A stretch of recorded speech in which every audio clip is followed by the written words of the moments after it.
కిరణ్ కుమార్ కుంటం. రాజ్బోడా గారు ఒక అన్యుడు అయినప్పటికీ ఆయన రిస్క్ చేసి కూడా ప్రవీణ్ పగడాల కోసం ఆనెస్ట్ గా చెప్పండి మిత్రులారా, నేను కంటిన్యూస్ గా మాట్లాడకపోతే ఇప్పటి వరకు ఆ ఇష్యూ ఇంకా అలైవ్ ఉండేదా? అందులో ఆ ఇష్యూ ఇంకా బతికింది, మనకి న్యాయం కావాలని ఇంకా ఇంతమంది మాట్లాడే అవకాశం దొరకడంలో నా పాత్ర 1% కూడా లేదా? సహకారం ఎవరి వాళ్ళు అంతరాత్మక ఆలోచించుకోండి, నాకు కూడా చెప్పాల్సిన అవసరం లేదు. సో ప్రవీణ్ పగడాల కోసం పోరాటం చేస్తున్నాడు. మీకు, నాకు జాన్ వెస్లీ గొప్ప కావచ్చు, కానీ అతనికి కాదు. కరెక్ట్. అతని దృష్టిలో అందరూ ఒకటే. Correct brother.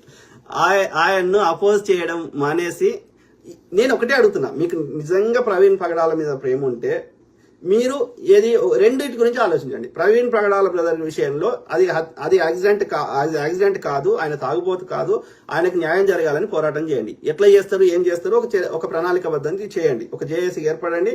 అది ప్రవీణ్ పగడాలకు న్యాయం జరగాలని ఒక ఫస్ట్ అజెండా. సెకండ్ అజెండా ఏంది? ఆయన లెగసీని భావితరాలకు అందాలంటే ఆయన రాసిన పుస్తకాలు కావచ్చు, ఆయన మాట్లాడిన స్పీచెస్ కావచ్చు, ఆయనకున్న పేరు ప్రతిష్టలు కావచ్చు, ఆయన లెగసీ ముందుకు పోవాలంటే ఏం చేద్దాం, దాన్ని ఎట్లా భావితరాలకు అందిద్దాం, అది ఆలోచించండి, కార్యాచరణ చేయండి. దానికి సంబంధించిన ఫండ్స్ అలొకేట్ చేసుకోండి. ఆ విధంగా ఇది మన ఆలివర్ బ్రదర్ ఉన్నాడు వైజాగ్ లో, AP Christian leaders forum association అధ్యక్షుడు. ఆ Oliver brother I feel genuine ఉన్నాడు. ప్లస్ వాళ్ళ కుటుంబ సభ్యులకు కూడా సాన్నిహిత్యం ఉంది. వాళ్ళ కుటుంబ సభ్యులు కూడా అతను జెన్యూన్ అని నమ్ముతున్నారు. ఆలివర్ బ్రదర్ అధ్యక్షతన ఒక జేఏసీకి ఏర్పడి ఎట్లా చేద్దాం, ఏమేమి మన యాక్షన్ ప్లాన్ ఏంది, వీటిని ఎట్లా కార్యాచరణ చేద్దాం. ఒక మీనింగ్ఫుల్ రండి.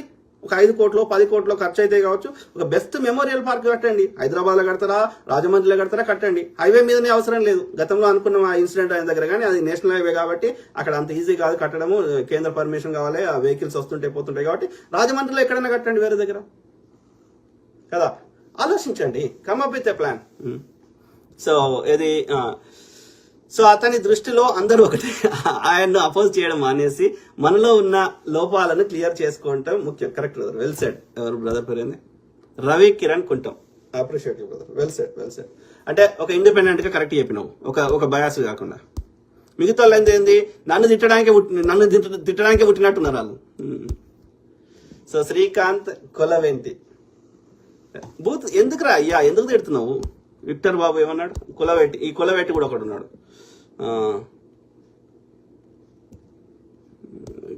శ్రీకాంత్ కొలవేటి కూడా నన్ను తిడుతున్నాడు. ఎవరు? ప్రసాద్ హిందూ, ఇద్దరు తిడుతున్నారు. రాజేష్ మామిడి పెళ్లి ఏమంటున్నారు? ఎక్కడో పాలస్తీనాలో ముస్లింలను చంపుతున్నారని చెప్పి ప్రపంచవ్యాప్తంగా ముస్లింలు ఖండిస్తున్నారు, నిరసన తెలియజేస్తున్నారు. Correct brother. చాలా చోట్ల అయితే ముస్లిమేతరులు, ఇస్లాంకి సంబంధం లేని వాళ్ళు, యూనివర్సిటీలో స్టూడెంట్స్, అలా ప్రపంచంలో అనేక చోట్ల. అంతే కదా. ఇప్పుడు ఆ పాలస్తీనా విషయంలో ఎవడైతే మిమ్మల్ని చంపిండు, దాడి చేసిండు అన్న వాళ్ళని, హమాస్ ఎవరో ఉన్నారు, వాళ్ళని ఏమైనా చేసుకోరు. కానీ దానికి సంబంధం లేనటువంటి మహిళల్ని, చిన్నపిల్లల్ని చంపాల్సిన అవసరం ఏంది?